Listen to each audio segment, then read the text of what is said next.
Kwentong Bayani. Kwentong Bayani. Magandang umaga po ng unang Sabado ng Disyembre sa ating lahat.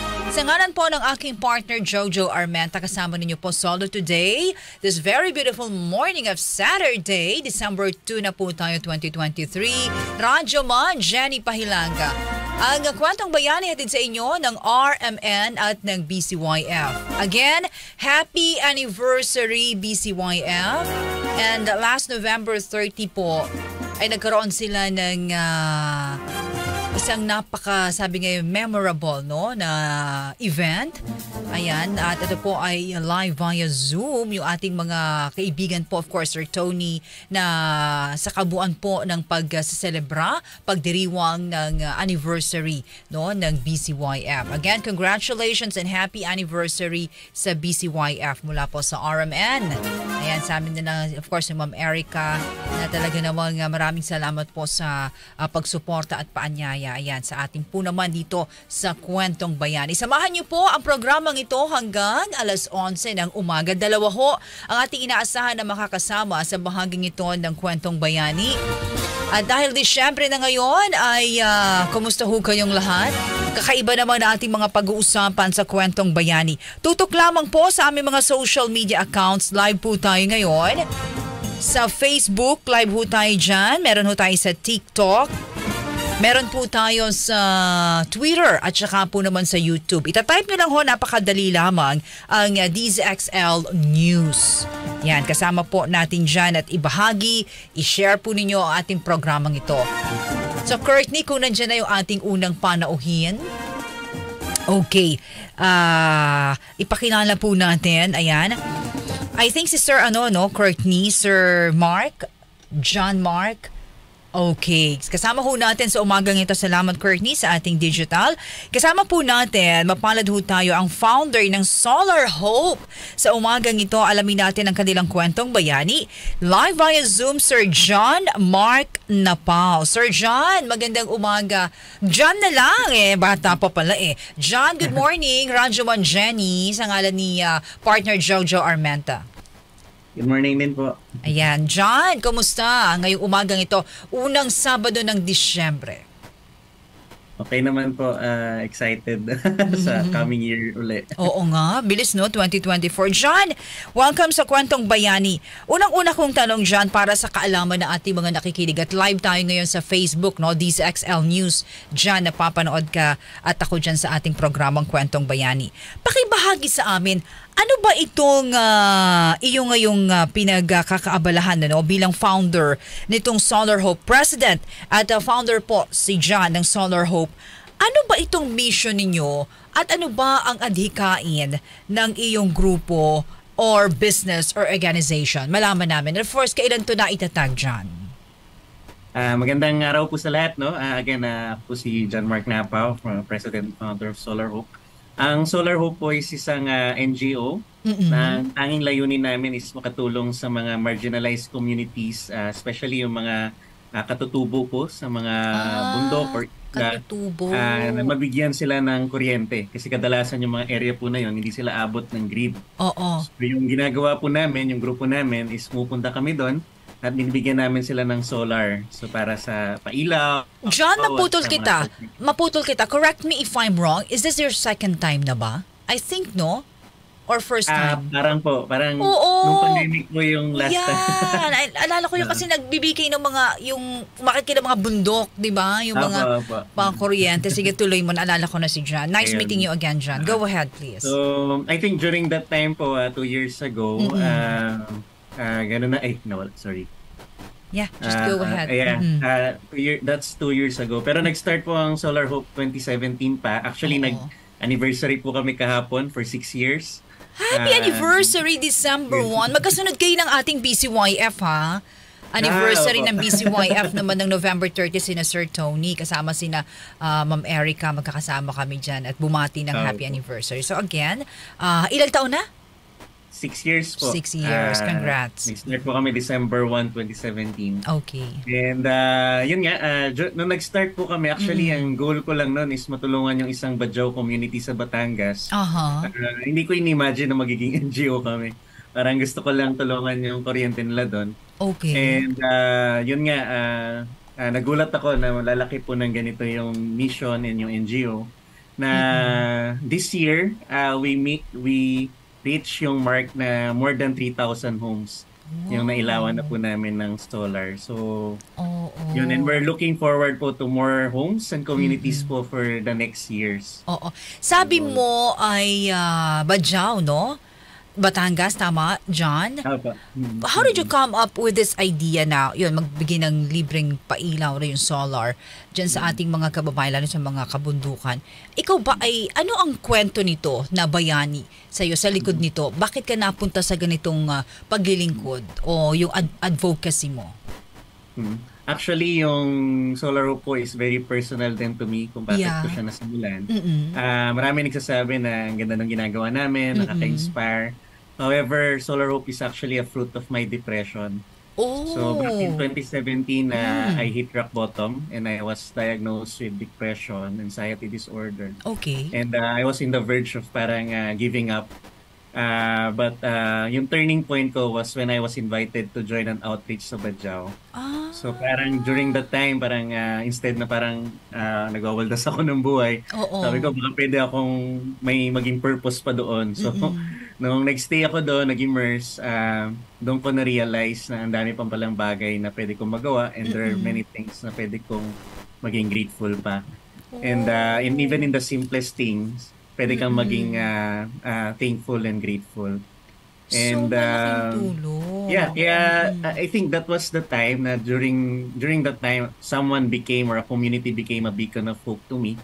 And yun na yung naging hugot ng Solar Hope na yun din yung aim namin and mission namin na hopefully through the light, yung maliliit na ilaw or solar na nabibigay namin, is maging ilaw ng pag-asa rin siya doon sa community na yun.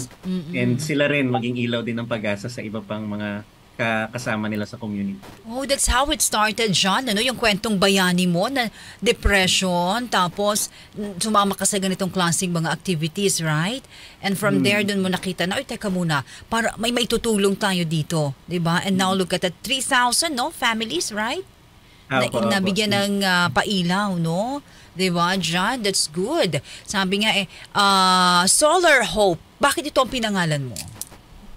Una po yung hope dahil nga dun sa kwento ko. And yun din yung hugot namin sa ginagawa namin. Okay. And solar kasi yun po yung parang main na tulong na binibigay namin para pasok sa communities.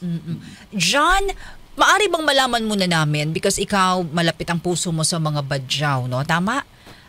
Pwede mo ba kaming bahagihan muna? Ano ba ang buhay ng kanilang o pamaraan ng kanilang pamumuhay? Ang mga Bajau, siguro sa karamihan na nakikinig, no, ang idea nyo sila yung nanlilimos sa kalye. Actually, yun nga yung first notion. Ganyan, bariya. So, sila po yun. So, pero ang mga Bajau is mga sea gypsies talaga sila. So, ibig sabihin na ang buhay nila ay talagang kaagibat na nila ang dagat. At kung makikita niyo yung mga bahay nila sa Batangas, nasa tubig talaga siya. Naka-stilts, parang ganon. Okay. And sobrang simple ng pamumuhay nila. Nung nag-immerse kami doon, grabe, nakita ko yung sitwasyon nila. Wala silang makain, wala silang trabaho. Talaga? Grabe yung puro literal na basura kasi malapit sila sa ilog. So lahat ng basura galing sa taas doon na iipon sa area nila.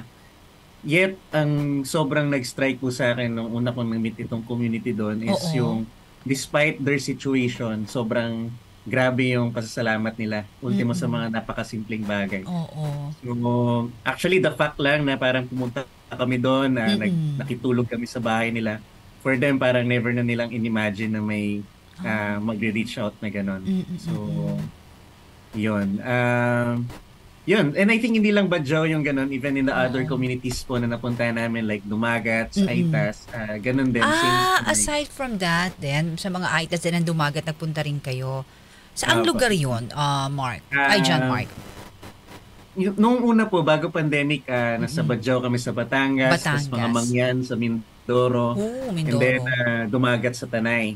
Nung Okay. nag-pandemic, kasi nasa Antipolo po kami naka-base, hindi kami makalabas ng borders. Oo. So, nag-focus po kami sa mga dumagat sa Rizal. So, inisa-isa po namin lahat ng probinsya or ng municipality sa Mm-mm. Rizal. Karamihan dito sa Tanay area, yung bundok Tanay, po ng oo. Sierra Madre. Oo. Talagang ang focus mo, no, John, ng Solar Hope, talagang yung mga nasa kabundukan nating mga kababayan, no? Talagang nandun yung puso mo. So, saan mo, pakilawakan pa rin yung paliwanag sa amin, John? Saan mo nakuha ang inspirasyon para simulan mo itong Solar Hope? Mhm. In context po, no, electrical engineer po ako by profession. Oh, I And, see. yun nga, parang, so doon nag-umpisa. Nung nagpunta ako sa Badjao, yun yung una ko agad napansin. Kumbaga, other than yung sitwasyon nila doon, yung payak ng pamumuhay, una ko napansin, delikado kasi yung setup po nila doon. Usually, isang kontador or electric meter, Oh. isang bahay lang ang nakakabit. Pero doon po sa community, Oh. isang kontador, 17 na bahay ang nakakabit. Ha?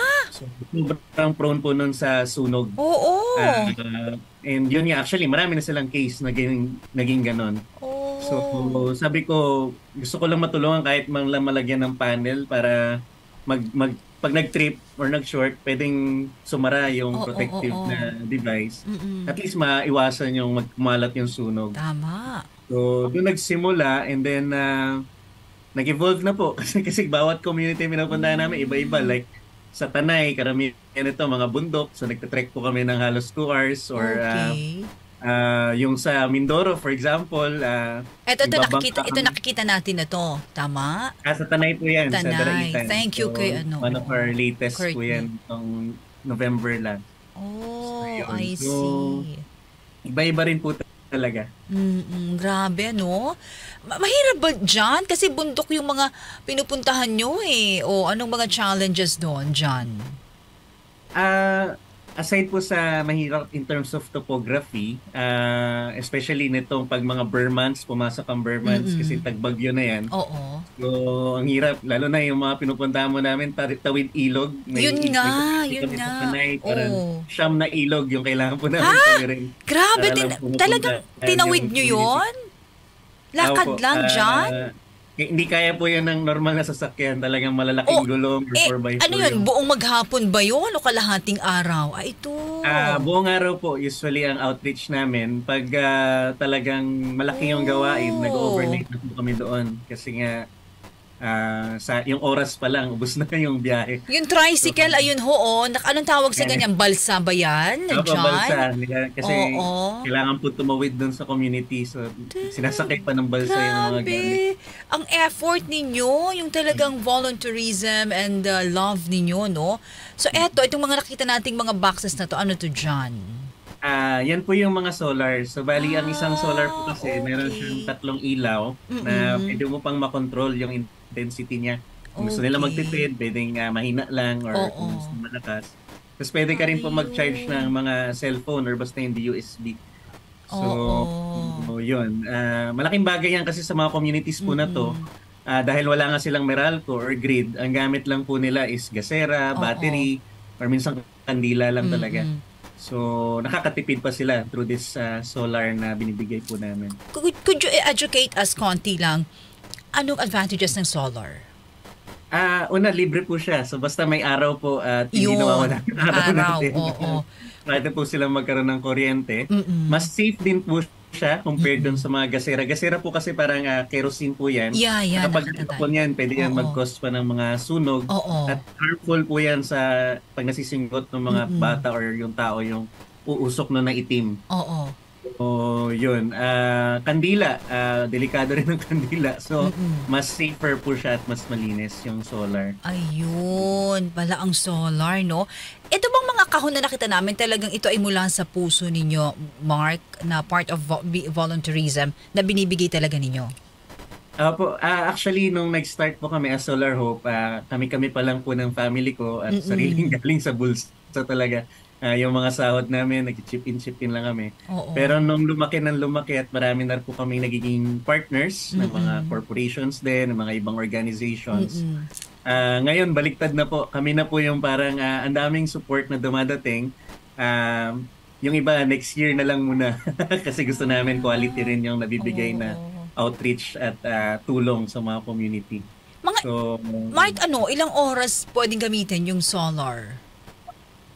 Usually magdamag po yun hanggang kinabukasan. Ito mga binibigay po namin. Oo, yung nasa box. Lalo na kung isa lang po yung gamit nyo na ilaw, kaya po niyang tumagal ng more than a day. So, kapag tatlo, siyempre, parang ano lang din yan eh. Parang battery, power bank ba? Kung mas maraming nakasaksak or mas madagi nyo siyang ginagamit, mas mabilis po siyang malalobat.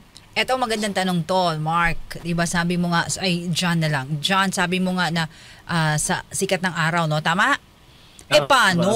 Paano, John, pag wala ng araw, lalo na ngayon, di ba, nag-uulan, minsan makulimlim because of the weather, alam mo naman, holiday season, Pasko, paano yun? Ano naman po, ang solar po kahit may araw, kahit may ulan or may maulap, nakakasagap pa rin yan. Mas hirap lang po siyang mag-charge. And yun nga, ganun din naman po ang ina-advise din namin sa communities na kapag mabagyo or maulan, expect nila na dapat magtipid din sila ng gamit. So, huwag sila magtaya ng battery or ng kuryente. So, alam ko na pinagdarasal nila palaging may araw. Opo. Diba? Okay. So, John, kamusta naman? Paano tinanggap ng mga badyaw o dun sa mga bundok na pinuntahan nyo sa Tanay? Diba? Sa Mindoro, no? Tama? Opo. Ang programa ng Solar Hope. Actually, ang galaw po kasi ng solar, hindi po kami parang one time lang na after namin magbigay, hindi na nila kami makikita. So yung approach ko talaga namin is ina-adapt po namin yung community. So meaning, kasi minsan sa isang community, for example, sa isang community namin sa Tanay, 600 po yung bahay doon. So hindi po namin kayang bigyan yun ng isang bagsakan. So nangyari, by batch. Like, I think in Laiban, naka 8 batches na po kami ng pabalik-balik doon na per batch 50 houses, 60 houses. So every balik po namin, may tinatawag po kaming community consultation. So dun sa consultation, doon po namin mas naintindihan or nai-immerse yung kami at volunteers sa ano talaga yung mga iba pang needs or challenges ng community. Kasi ang nangyayari, parang nagiging tulay na rin kami. Other than pailaw, nagiging tulay na kami for other organizations or partners na gustong tumulong in addressing the other needs. Like for example, sa isang community namin sa Tanay, other than ilaw, may mga needs din sila sa livelihood, may needs din sila sa education, may needs sila sa health. So yun, sa every balik po namin, minsan, katak-katak na namin yung ibang partners na sila dala nila, mayroong medical mission, may dala sila na tulad na nakikita niyo po dito, may mga school supplies or bags. Partners po namin na may dala niyan. So, nagiging more holistic na yung approach sa community. So, ibig sabihin, hindi na nagpo-focus si Solar Hope ngayon sa solar lang, ano? Pati kung ano din ang mga pangailangan, kung maitutulong ni John at ng Solar Hope, na ibibigay na rin, natutulong na rin. Tama? Opo. Actually, ngayong taon, ngayon yung parang sabi namin, nag-level up na talaga tayo. Kasi other than pailaw, may tinayo po kami multipurpose hall sa Nueva Ecija para parang gathering nila. Tapos may mga street lights na rin po kaming tinayo sa Tanay. Tapos water system para magkaroon sila ng access sa Tanay rin yun. At ngayong this year din, nagkaroon ng first time namin yung malaking medical and dental mission. Around 500 dumagats po yung umattend. Grabe, no? Ayun. Talagang kakaiba talaga mga nasa bundok yung pinupuntahan ninyo dyan, ano? At napakaganda naman ng mga programa na aabot ninyo sa Solar Hope. Pagkabalik natin dyan, marami pa tayong pag-uusapan. Gusto pa rin naming malaman, syempre, ano nga ba ang ginagawa nyo ito, no? Na siya sabi nga volunteerism sa ating mga kababayan, lalo na mga nasa bundok, no? Hindi kakaiba ho ito, mga nasa bundok ang pinupuntahan nila dyan. Pagkabalik natin yan, we'll just pause for a break. John, dyan ka lang. At tayo po'y magbabalik ang inyong Radyo Man Jenny. Dito lamang po sa programang Kwentong Bayani. Oras natin, 10:26. Oras po natin 10:29. Tuloy-tuloy tayo sa programang Kwentong Bayani. Kasama po ang inyong radyoman, Jenny Pahilanga. At may importante lamang inaasikaso ang aking partner, Jojo Armenta. First Saturday for the month of December. Kaya naman ang ating panauhin ngayon ay talaga namang napakaganda ho ng Kwentong Bayani para sa atin. Si Sir John Mark, kasama pa rin natin po mula sa Solar Hope. Ayan, siya po ang president dyan.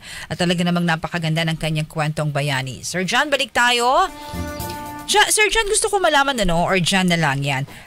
Sa tingin mo, itong Solar Hope, paano ito nakapagbigay ng napakaganda yung pag-asa, yung ginagawa niyong pagtulong? Kayo yung nagpupunta sa kakaiba to bundok ho itong pinupuntahan nila John at tumatawid ho sila ng ilang ilog yon, John?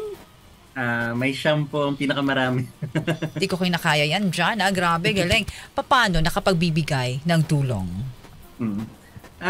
Siguro malaking I think malaking bagay kung bakit naging successful po yung mga projects namin is one, yung mga partners na nakakasama namin.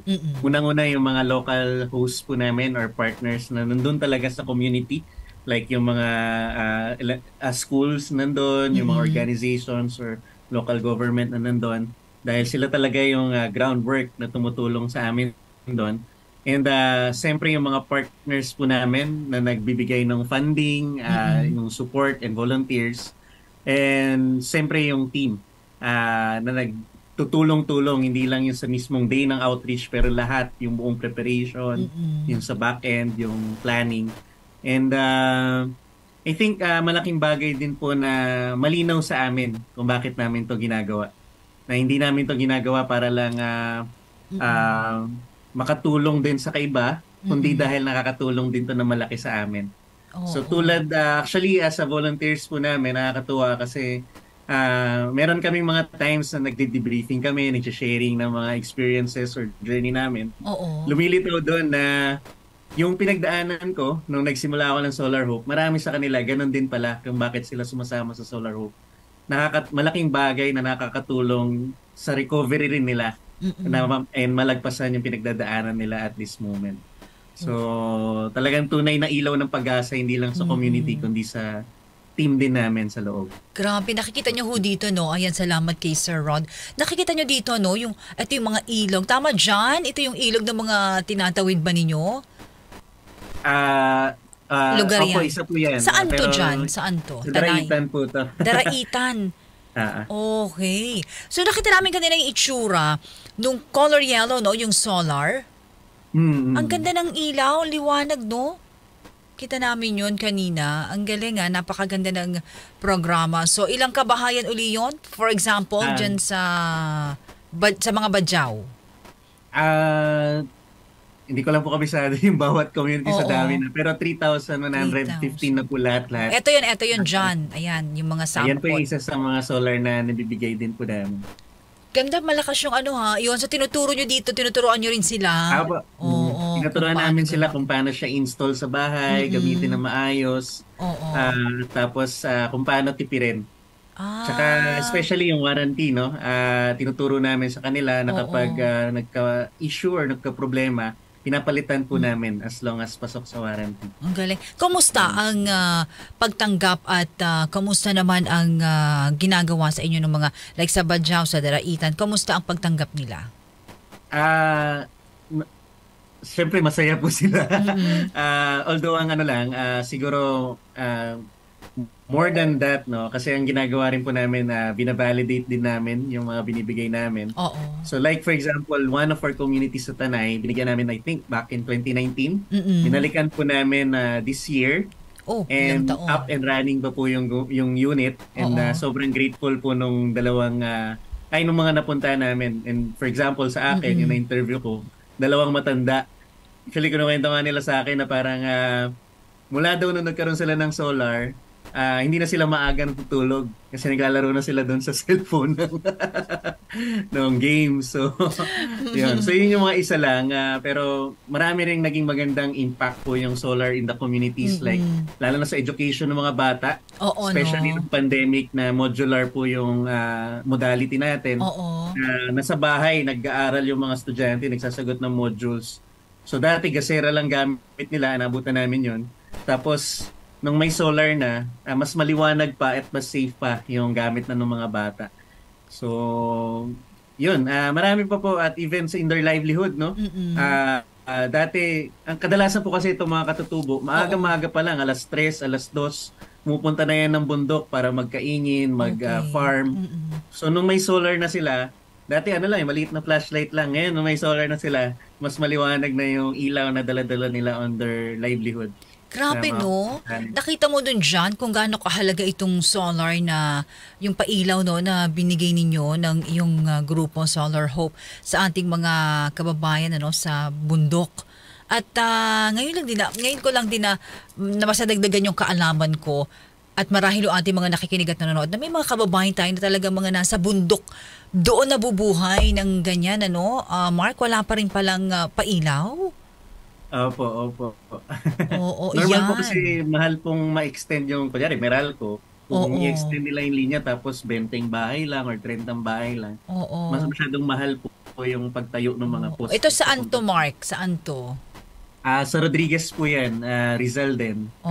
Sa mga Aita naman. Aita naman. Magkakaiba ba sila ng pamamaraan ng pagtanggap sa inyo o mga pamumuhay din? Galawan? Actually, iba-iba po kada community, kada IT community, iba-iba po sila ng kultura. Oo.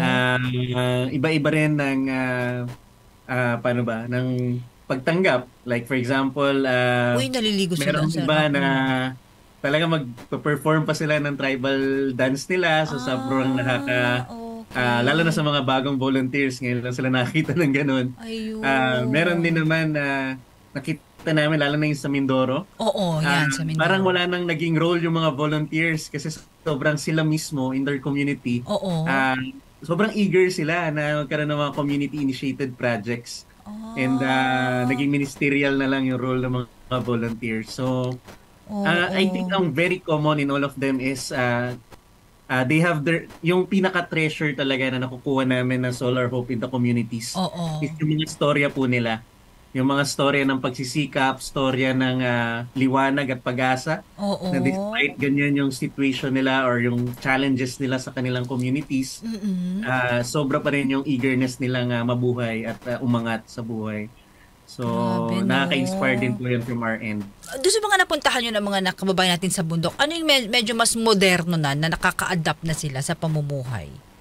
Medyo mostly po, depende, no? Kasi may mga sitio po na malapit na sa proper. Pag proper, although minsan nga po yung proper nila, tawid pa rin ng ilog eh. So, pero minsan, doon sa proper, makikita nyo doon, meron na rin silang mga wifi. Yung piso wifi ba, na medyo sa satellite, ganyan. Tapos, ano pa ba ang meron doon? May mga grocery na rin, pero wala pang ref. Ganun. Pero, kumbaga, may mga makita ka na rin na may mga gadget, ganyan, or cellphone. Pero pag medyo lumayo-layo pa po kayo ng sitio, yung mga akit ka pa ng bundok na 3 oras, 4 na oras, pag napuntahan niyo po yung mga ganong community, talagang makikita niyo na ano talaga sila, sobrang payak pa ng pamumuhay nila. Meaning, when you say payak, simple, paano mo to ilalarawan dyan? Nakita mo doon sa pamumuhay nila. Pagising sa umaga, anong unang ginagawa nila? Maaga po sila nagigising.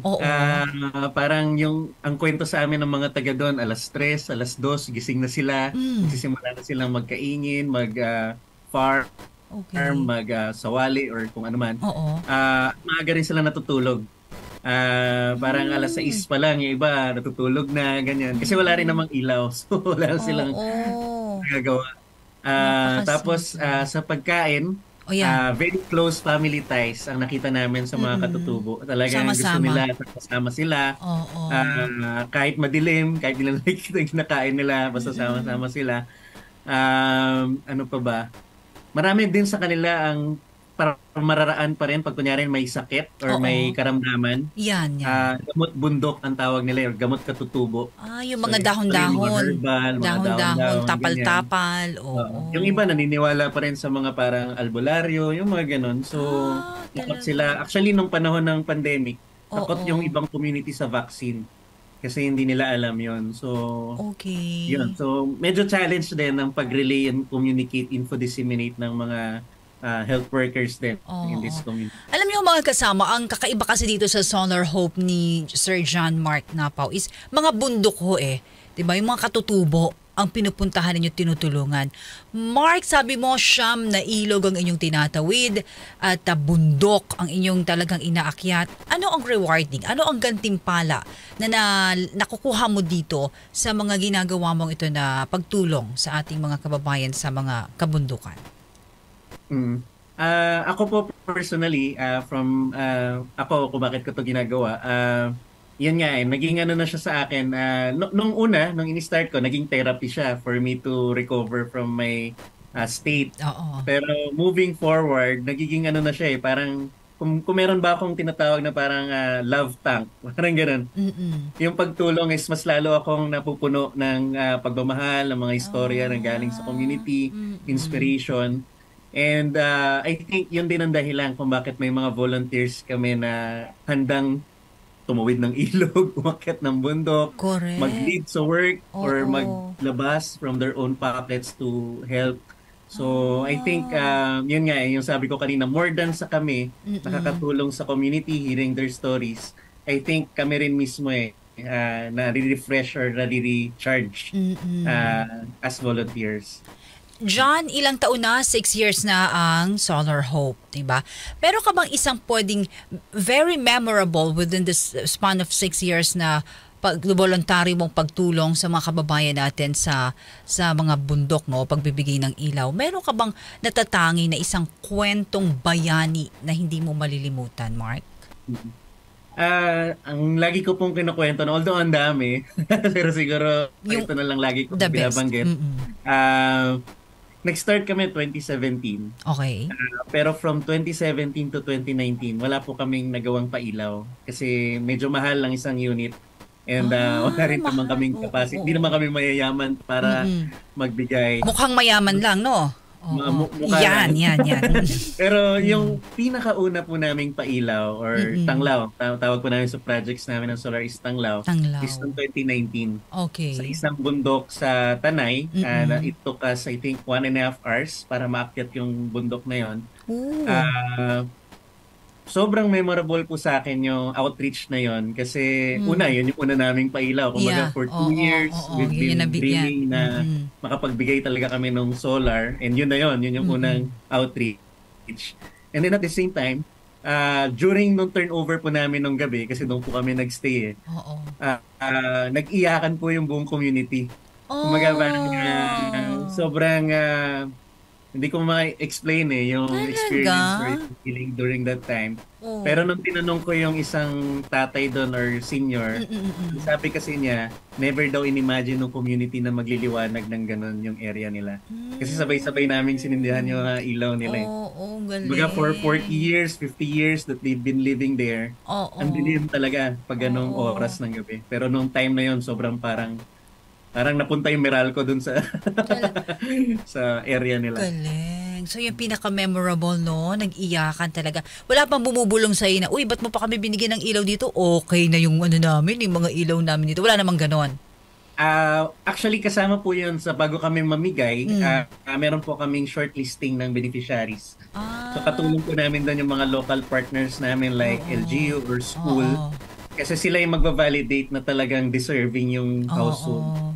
So kapag yung bahay, mas malaki pa yung solar nila or konkreto na yung mga bahay, ganyan, hindi na namin yung sinasama sa lista. Ano din pala, John, may mga ano rin pala kayo pag, kumbaga, evaluation, hindi basta-basta. Okay.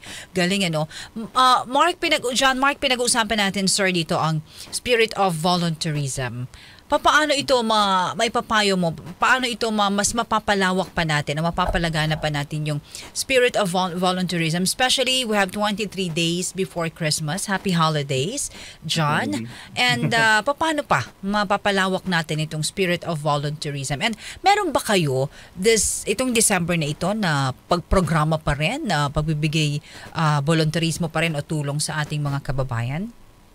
sige po, unahin ko po muna siguro yung programa bago yung para sa Spirit of Volunteerism. Volunteerism, yeah. So yung may programa po kami ongoing, no? Actually, kahit tapos ng Pasko, tuloy-tuloy itong programa namin para sa mga bata. Ang tawag po namin doon is Chris Masaya. Okay. Para sa pagbibigay ng mga laruan or mga parang school supplies or kung ano man yung parang gusto talaga ng mga bata. Kasi kadalasan sa mga outreach, common na yung nabibigyan sila ng ano yun nga, school supplies or groceries. Pero bihira yung nabibigyan sila ng parang laruan talaga or kung ano yung gusto talaga nila. So yung goal namin dito sa project na to, i-ride on siya sa mga pailaw namin until March next year. 2024. Actually, sinimulan na po namin siya noong November. So ongoing lang siya hanggang March. So, nag-raise po kami ng mga toys. Kung meron po kayong mga laruan or mga stuffed toy or mga pillows or kung ano man na tingin nyo masaya. Kung kayo, bata kayo, makakatanggap niya, masaya kayo. So, yun, nag-release po kami ng ganyan, iniipon namin para sa kada balik po namin sa mga komunidad, dala-dala po namin to. So, parang sabay na siya sa bawat programa ng Pailaw. So, for the last, I think, 2 outreaches, yung sa Daraita, nakita nyo, ginawa po namin yan. I think, ano ba yung last time? Nakalimutan ko na, pero meron sa dami. Ginawa rin namin yan. So, tuloy-tuloy po yan, even tapos na ang Pasko, kasi nga, hindi lang naman Christmas ang season of giving. Niniwala kami na buong taon. Every day, Mark. Opo, every day. So yun po yung programa namin. Just reach out to us, maybe sa FB page namin or sa email, and we'll try to see para tayo makapag-partner on that. Ito may mga pero other than that, of course, flash kami dito, BPI, BDO, and GCash. Thank you kay Sir Rod. Ayun, Tanglaw. And of course, other than that, siyempre tuloy-tuloy naman po yung mga pailaw namin. So if you want, or company, or kayo mismo as an org or an individual, you want to experience paano yung magpailaw in a community, you're always welcome to join and partner with us. Yeah. Yun. So yun yung sa projects po. Yeah, the spirit. Yun naman sa Spirit of Volunteerism, siguro yung lagi ko na lang sinasabi sa team namin or sa volunteers. Yung may kwento po kasi yung tatay ko sa akin mula pa nung bata ako hanggang ngayon. Merong isang bata na sa shore. Nagtatapon siya, low tide nagtatapon siya ng starfish pabalik sa dagat. May isang matanda, nakita yung bata, tapos nilapitan niya yung bata, sabi niya, bakit mo ginagawa yan? Ang dami-dami, libo-libo starfish yung nandun na mamamatay na lang. Walang value yan, parang walang ambag yan. Halaga, oo. Pero yung sabi ng bata doon sa matanda, at least doon sa isang starfish na nabalik ko, malaking value yun sa kanya. So yun din yung lagi ko sinasabi sa volunteers namin or sa bawat sa team members namin na hindi man natin mailawan lahat ng community sa Pilipinas. Pero for these communities na nare-reach ng Solar Hope, I believe malaking pag-asa at ilaw yung nadadala natin sa kanila. Hindi lang literal, pero even in their lives na malay natin. Ilaw talaga. Sila naman ang next maging ilaw ng pag-asa sa iba. As in liwanag talaga, realidad, no? Volunteerism. Alam ko na, John, I'm just thinking, bakit ito yung naging paraan para maibsan yung depression mo before? 'Di ba sabi mo? Kasi nature 'di ba? Yung pag-akit mo sa mga mga bundok. Siguro doon ka sumisigaw ng ayoko na. Tapos bumabalik, wag. Actually, totoo po yan. Ano po namin, panghikayat sa mga volunteers. Kasi siyempre, nandun ka na sa community, nandun ang ilog, nandun ang falls. After outreach, may recreation po talaga kami. Ang ganda ng environment. Oo, di ba nakita ko yung mga kanina, pinakita ni Kuya Rod kanina yung malalaking mga bato, may ilog. Wow. Parang ang sarap doon tumuntong, no? Tapos sumigaw ka lang doon ng Darna.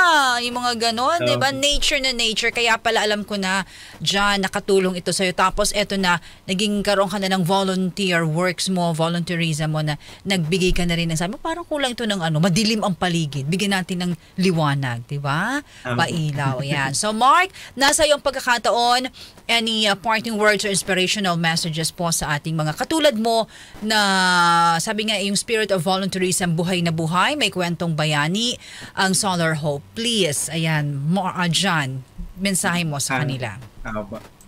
Again, maraming salamat po sa opportunity na makwento namin yung journey ng Solar Hope at yung mga stories of hope at na nararanasan namin in our communities.